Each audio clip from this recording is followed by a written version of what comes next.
In this session, we will discuss about distributed file system implementation. We'll start our discussion on file usage, and then we'll go and have a look at system structure. In part 2 and in part 3, we will discuss about the implementation of caching, replication in distributed system, and concurrency control.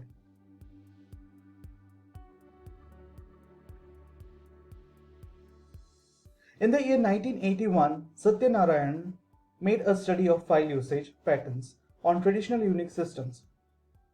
He found out that most of the files were under the size of 10K, which agrees with the results of Mallender and Tenenbaum in the year 1984, which were made under different circumstances. Now, this observation suggests that it may be feasible to transfer entire file rather than disk blocks between server and a client.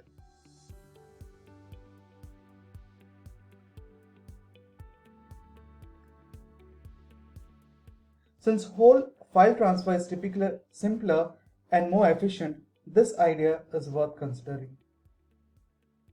Of course, some files are large, so provision has to be made for them too. Still, a good guideline is to optimize for the normal case and treat the abnormal case specially.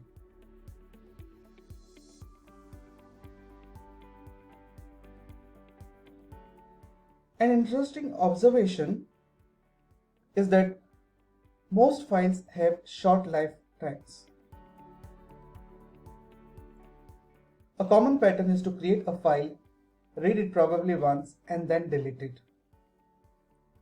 A typical usage might be a compiler that creates temporary files for transmitting information between its passes.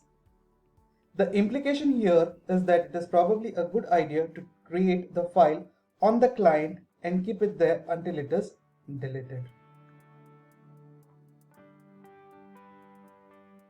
Doing so may eliminate a considerable amount of unnecessary client-server traffic.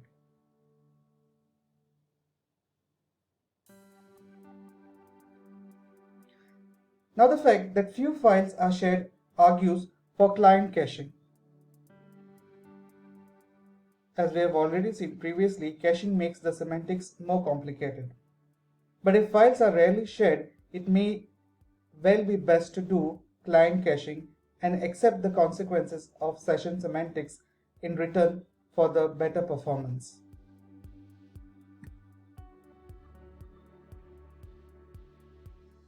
Finally, the clear existence of distinct file classes suggests that perhaps different mechanisms should be used to handle different classes. System binaries need to be widespread but hardly ever change, so they should probably be widely replicated, even if this means that an occasional update is complex. Compiler and other temporary files are short, unshared, and disappear quickly, so they should be kept locally and wherever possible. Electronic mailboxes are frequently updated but rarely shared, so replication is not likely to gain anything. And ordinary data files may be shared, so they may need still other handling. So finally, the observation were this file system properties. Now let's discuss about system usage, a system structure. Now in system usage, we will look at some of the ways that file servers and directory servers are organized internally. So let's start with a very simple question. Are clients and servers different? Now in some systems, there is no distinction between clients and servers. All the machines run the same basic software. So any machine wanting to offer file service to the public is free to do so. Offering file service is just a matter of exporting the names of selected directories so that other machines can access them. Now there are some other systems wherein the file server and the directory server are just user programs. So a system can be configured to run client and server software on the same machine or not. It depends on its wishes. Finally, there are other extreme systems in which clients and servers are fundamentally different machines in terms of either hardware or software. The server may even run a different version of operating system as that compared to the client.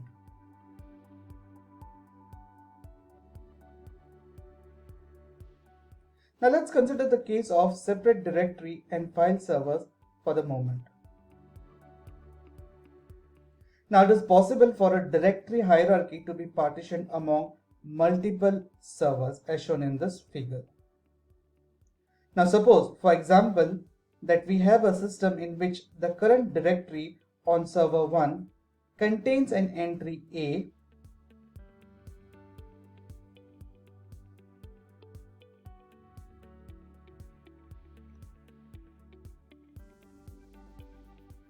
for another directory on server 2. Similarly, this directory contains an entry B for a directory server 3. This third directory contains an entry for a file C along with its binary name. Now to look up A/B/C, the client sends a message to the first server, which manages its current directory.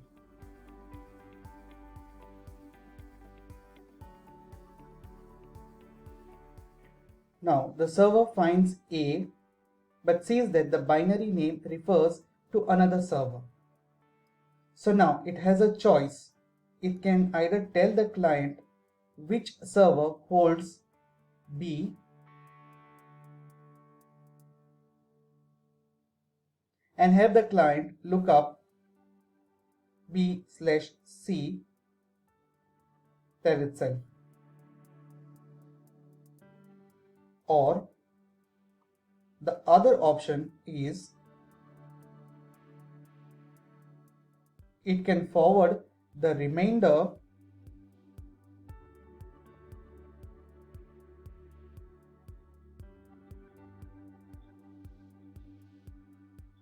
of the request to server 2. So now it is forwarding it over here.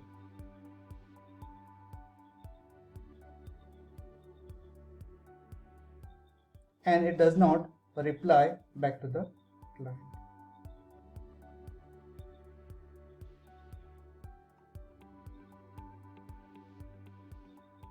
Now this particular process is called as the iterative lookup scheme, which requires the client to be aware of which server holds which directory and requires more messages in this case. Whereas in the automatic lookup, this particular method is more efficient, but it cannot be handled using normal RPC since the process to which the client sends the message is not the one that sends the reply.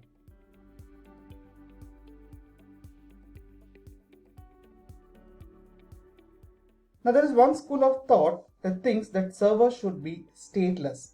Now what are these stateless servers? In other words, when a client sends a request to a server, the server carries out the request and then sends the reply. After this, it removes from its internal tables all the information about that particular request. So between requests, no client specific information is kept on the server. So this is about your stateless server. Now there's another school of thought that maintains that it is the right of servers to maintain the state of information about clients between the request.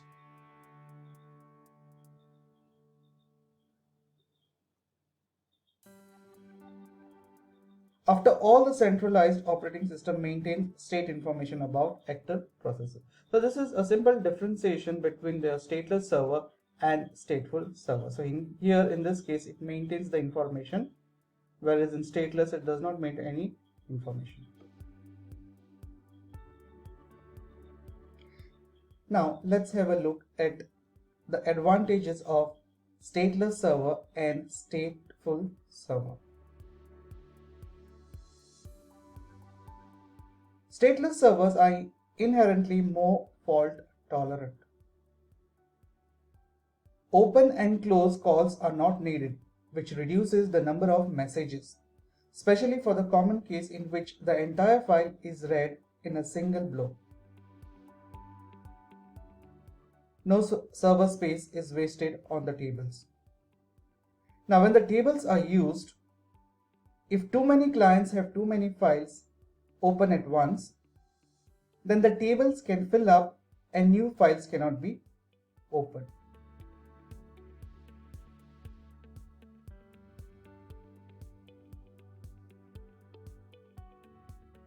And finally, with a stateful server, if a client crashes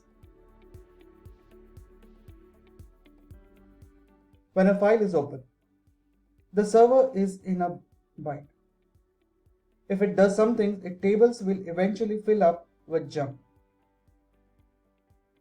If it times out inactive open files, a client that happens to wait too long between requests will be refused service, and correct programs will fail to function correctly. Statelessness eliminates this problem.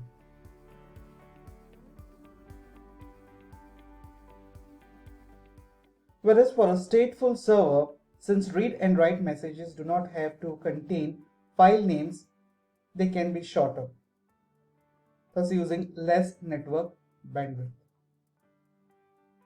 Better performance is frequently possible since information about open files can be kept in main memory until the files are closed.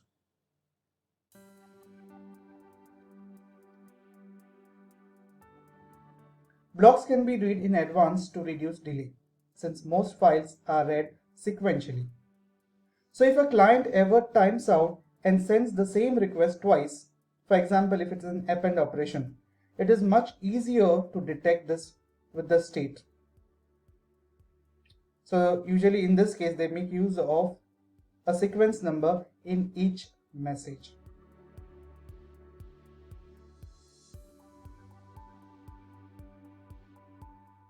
Achieving idempotency in the face of unreliable communication with stateless operation takes more thought and effort.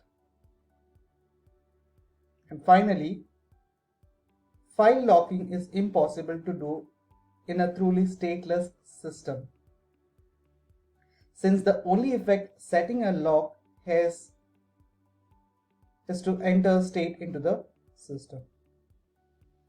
So in a stateless system, file locking has to be done by a special lock server.